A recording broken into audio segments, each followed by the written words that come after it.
Bueno, seguimos con el segundo punto, que es el de lo que se conoce como trabajos en caliente. ¿Trabajos en caliente qué significa? Bueno, operaciones que tienen que ver con soldadura en todas sus variantes. Entiendo que tal vez en alguna de las otras materias que tengan que ver con los procesos industriales lo han visto o lo van a ver. Los diferentes tipos de soldadura pueden ser soldadura oxiacetilénica, donde se trabaja con gases a presión, ¿sí? Generalmente acetileno como combustible y oxígeno como comburente, y otro tipo de soldaduras como el plasma, que también emplean otro tipo de gases, o soldaduras eléctricas, que pueden ser por arco o por aporte de material del tipo TIG o MIG, que también trabajan con algunos gases que son inertes, que son únicamente a los efectos de cubrir la superficie para evitar la oxidación. O también tareas de amolado, por ejemplo, de corte de metales, aquellas operaciones que producen chispas, ¿sí? Eh, entonces es importante en este tipo de procesos tener como tres planos de trabajo. El primero es el plano, digamos, de la preparación. De la preparación de los equipos que vamos a usar, de la preparación de los materiales que vamos a intervenir y de la preparación del entorno de trabajo para evitar que cualquier, digamos, consecuencia que pueda tener nuestro trabajo, ya sea de aporte en términos de la soldadura como de corte, no provoque alteraciones en el resto de la actividad, ¿sí? O sea, ahí hablamos de tener lugares de protección propia en términos de elementos de protección personal, como también de protección del entorno, ¿sí? Pantallas, zonas de bancos de trabajo digamos, con divisiones, con captaciones de humos y vapores de la soldadura, que son extractores, eh, protecciones internas de los equipos, en los equipos presurizados con sus válvulas y sus manómetros, del resto de los equipos en que tanto la alimentación eléctrica esté debidamente verificada y también debidamente protegida para que nadie se lleve por delante los cables, que nosotros en nuestra actividad no nos entorpezcamos con los cables que pueden estar, digamos, mal dispuestos. O sea que la primera parte de este proceso es importantísima, que es toda la preparación del trabajo. En la segunda parte, que es ya el trabajo en sí mismo, en medio de desarrollo, tiene que estar supervisado el trabajo, tiene que haber alguien que esté monitoreando esas operaciones, y decir, que esté al tanto de que todo lo que estemos haciendo esté bajo control, y que también estén los medios para que si eventualmente pase algo, podamos combatirlo ese algo. ¿De qué estoy hablando? De métodos de extinción, ¿sí? De tener cerca mantas, de tener cerca extintores, de que los sistemas de alarma funcionen, eh, y esa supervisión tiene que estar hacia el entorno, como, digamos, hacia dentro del puesto de trabajo, de la actividad, como hacia el entorno. Y la tercera es, una vez terminado el trabajo, la tarea de revisión de que no haya quedado ningún punto. Se recomienda desde las normativas y de los protocolos que hasta después de 2 horas se verifique que no haya ningún material que haya quedado con un foco que en las preliminares puede no ser una llama, pero puede ser una combustión sin llama que se esté dando. Ustedes habrán escuchado hablar hace un año y pico del incendio de la Catedral de Notre Dame en París, en las tareas de mantenimiento que se estaban realizando, de reconstrucción y de puesta en valor, y la catedral se prendió fuego por completo, y una de las naves eh, que, que, databa del año 1200 o 1300, toda la estructura del techo era toda de madera, toda la parte estructural estructural, las cabriadas, las vigas y demás, se prendió fuego. Las investigaciones arrojaron que después de 3 o 4 horas de haber terminado las tareas, algo debe haber, porque se habían hecho tareas de soldadura. Las tareas de soldadura no siempre son, digamos, para construir, a veces son para, digamos, desmontar, ¿no? Porque se cortan perfiles con el método este que yo les hablaba, oxiacetilénico, y puede ser que una chispa haya caído en algún lado y haya empezado a provocar de manera incipiente un punto, un foco de incendio. Puede haber sido también una colilla de cigarrillo mal apagada. Entonces la verificación posterior de todas estas actividades es importantísima para evitar, para prevenir que se produzca un incendio. Con esto que yo les decía recién, de que también puede haber un problema ocasionado por el cigarrillo, ahora está muy controlado y muy restringido por la normativa el hecho de que no se puede fumar dentro de los ambientes de trabajo, pero dado que puede llegar a haber alguna persona que infrinja esas reglamentaciones, es importante la verificación posterior, ¿no?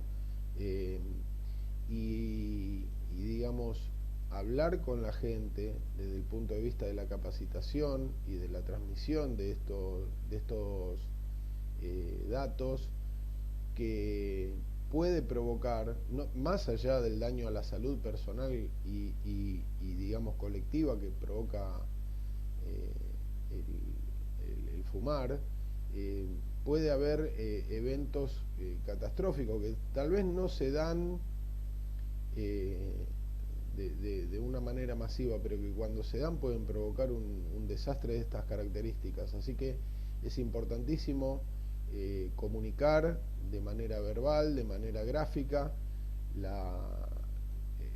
que no se permite fumar en los ambientes de trabajo. Hay empresas que ni siquiera permiten fumar dentro de la empresa en lugares apartados, ¿sí?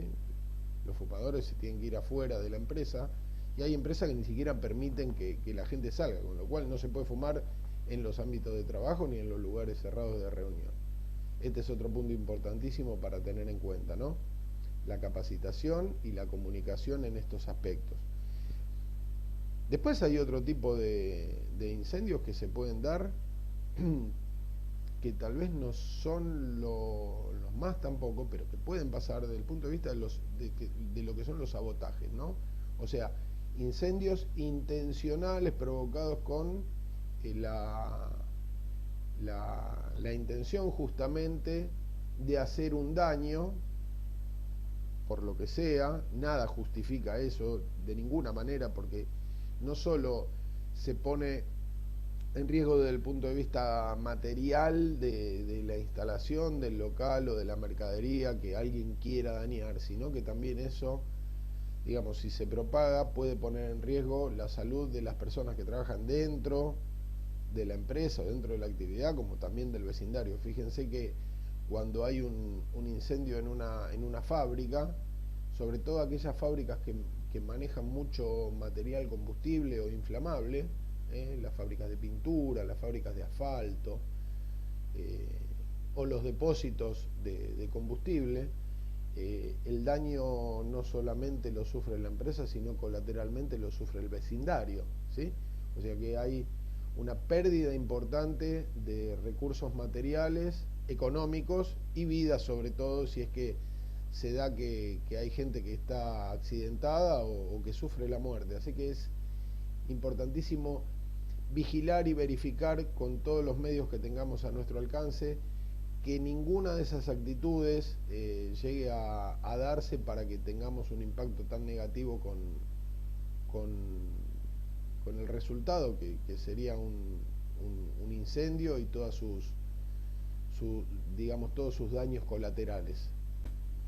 Con esto también que estamos hablando de lo que es los materiales, las sustancias, inflamables, combustibles inflamables, el hecho de la manipulación y del almacenamiento también es una actividad preponderante para evitar y prevenir este tipo de emergencias. Eh, la reglamentación, la legislación es muy clara en el sentido de cómo se almacena, eh, de cómo se rotula, de cómo se dividen los materiales que pueden ser antagónicos entre sí, o sea, que pueden reaccionar entre sí, provocando, digamos, una cadena de eventos que termine en un incendio. Así que la gestión de lo que es la seguridad de la higiene en términos de la manipulación, del almacenamiento, de la identificación, de la capacitación para las personas que van a hacer esa manipulación y esa gestión de los materiales inflamables es determinante, pero para eso es muy importante toda la gestión administrativa en términos de lo que es la prevención, ¿no? O sea, buenos planes de capacitación, buenos planes eh, que rijan la actividad en términos de esto que yo les contaba, ¿sí? Que no solo tiene que estar rotulado y almacenado de manera correcta, donde las estanterías o los lugares deben ser de material incombustible, deben estar separados del techo, los muros de contención deben tener una resistencia al fuego particular acorde a los materiales que están siendo almacenados, y las personas que manipulan y gestionan eso tienen que tener una capacitación y además tiene que haber un plan de contingencias, porque si algo pasa no tiene que ser una cosa que no se pueda controlar, ¿sí? Acá digamos, entra en juego lo que es el plan de contingencias en términos de emergencias, de que haya una brigada con roles específicos donde cada uno sepa lo que tiene que hacer, el que tiene que dar la alarma, el que tiene que juntar la gente, el que tiene que llamar a los bomberos o a defensa civil, el que tiene que llamar a la ambulancia, el que está encargado de recontar al personal en un área segura, lo que se llama punto de encuentro, el personal la brigada que tiene que actuar en primera línea contra ese principio de incendio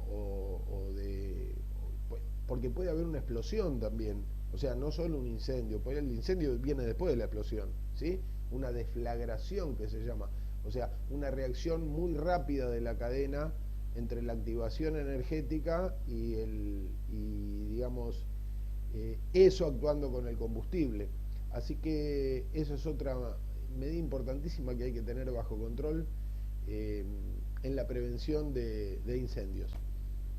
Para todo esto que ya venimos hablando de la capacitación, bueno, de más está decirle que es un punto importantísimo, porque muchas veces determinados eventos se dan en circunstancias donde las personas puestas a llevar a cabo una actividad no saben los riesgos inherentes a la actividad, ¿sí? O sea, la capacitación es fundamental y la capacitación tiene que estar dada por personas que conozcan la actividad, no solo profesionales de la seguridad y la higiene, sino aparte que esos profesionales estén formados en las actividades particulares. Yo soy asesor de empresas en seguridad e higiene, y hay temas que siempre prefiero tratarlos con las personas que son especialistas. Por ejemplo, los temas de salud, siempre cito médicos, especialistas en las materias que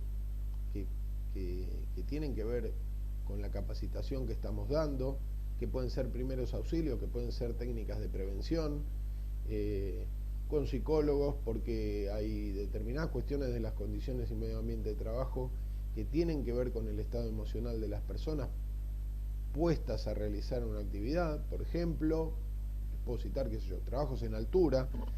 No cualquier persona está preparada ni física ni emocionalmente para poder hacer un trabajo en altura. El tema de lo que son las prácticas de incendio, siempre cito al personal de bomberos que gentilmente se presta para darnos esas charlas y para hacernos, digamos, actividades prácticas en temas de lo que es manipulación de, de equipamiento contra incendio, de evacuación, de cómo debe hacerse de manera práctica para que nadie entre en pánico, para que todos tengan, digamos, su rol perfectamente definido y cada uno sepa lo que hay que hacer.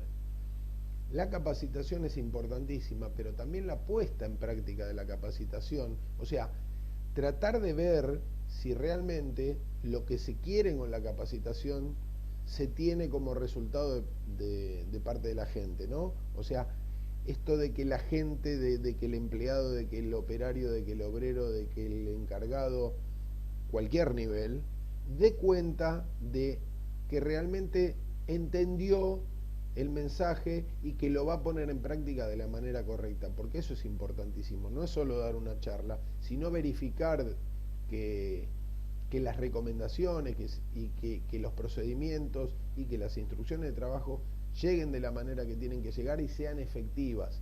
No es dar solamente una capacitación porque es un requerimiento legal. Otra de las cuestiones importantes y las más básicas de todas es el orden y la limpieza.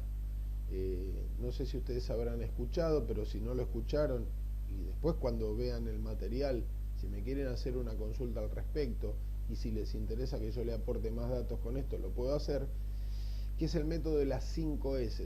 Las 5 S es un método japonés de lo que es la filosofía Kaizen del método japonés. Kaizen quiere decir mejora continua, ¿no? Y la base donde se construyen todos los sistemas de mejoramiento, es el orden y la limpieza, estas 5 S, ¿no? Que hablan de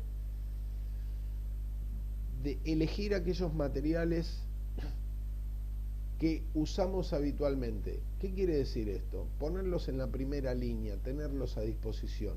Y tener a disposición lo que uno usa habitualmente significa descartar aquellas cosas que no usa habitualmente. Y descartar no quiere decir tirar, quiere decir ponerlos en una segunda línea. Generalmente, no digo en todas las actividades, pero generalmente yo en mi experiencia laboral he visto que no tenemos una particular dedicación al orden y a la limpieza, en términos de que eso puede ser un generador de condiciones de inseguridad, y esas condiciones de inseguridad son condiciones de que pueda haber un accidente de trabajo, en términos de que alguien se puede llevar por delante algo y se puede caer, se puede lastimar, que estén obstaculizados los pasos, las salidas, las escaleras, que los materiales no estén debidamente ordenados y organizados, ni depositados. Puede ser que vaya a buscar algo y se me caiga porque está mal apoyado en una estantería. Puede ser que esté buscando una herramienta y no la encuentre en el lío operativo que tengo en mi puesto de trabajo. Puede ser que haya algo que haga que me obstaculice la visión por ejemplo, de poder llegar rápido a un extintor, a un matafuego, porque está obstaculizado, porque le pusieron algo encima, porque tiene el tacho de basura adelante, porque hay una escalera, porque alguien colgó la ropa. El orden y la limpieza son fundamentales en la prevención y en las buenas prácticas de trabajo. Nos hacen más seguros, nos hacen más eficientes, nos hacen trabajar más tranquilos, que cuando vamos a buscar una cosa sabemos dónde está y no tenemos que estar un montón de tiempo buscándola. Y eso es algo que tenemos que construir, tenemos que capacitar, tenemos que dar el ejemplo. En este caso nosotros como responsable de seguridad e higiene, o como formando parte de un departamento de seguridad e higiene, que son tareas básicas que fundan la estructura de la prevención. Así que hacer foco en eso de las 5 S, ¿sí? De seleccionar, de ordenar, de limpiar, de que la gente sea la responsable de mantener sus entornos de trabajo, sus puestos de trabajo, en las mejores condiciones de higiene y seguridad posibles, ¿sí? y que eso sea una cuestión de costumbre, de hábito en nuestras operaciones. En la primera parte yo les hablaba del mantenimiento eléctrico como uno de los pilares fundamentales para evitar peligros, ¿sí? Para evitar desencadenamiento de situaciones no esperadas. Ahora, el mantenimiento no solamente se pone de manifiesto en lo que es el riesgo eléctrico, sino absolutamente en todas las actividades de la empresa. Estamos hablando de medidas de prevención contra incendios, entonces tenemos que también prever que tiene que haber un mantenimiento de todos los equipos, de todas las instalaciones, de todos los medios para poder combatir un foco de incendio, para poder prevenirlo también. Y recuerden siempre esto, el mantenimiento son aquellas actividades que hacemos para que las cosas, los bienes, las instalaciones, los equipos, las máquinas, los medios, hagan lo que tienen que hacer cuando nosotros los necesitamos. Determinante, tiene que haber una gestión de mantenimiento, tiene que haber responsables de mantenimiento, una planificación. A veces el mantenimiento no se hace únicamente con personal interno de la empresa, se contratan, por ejemplo, en el tema de lo que son las redes de incendio y de los equipos de protección contra incendio,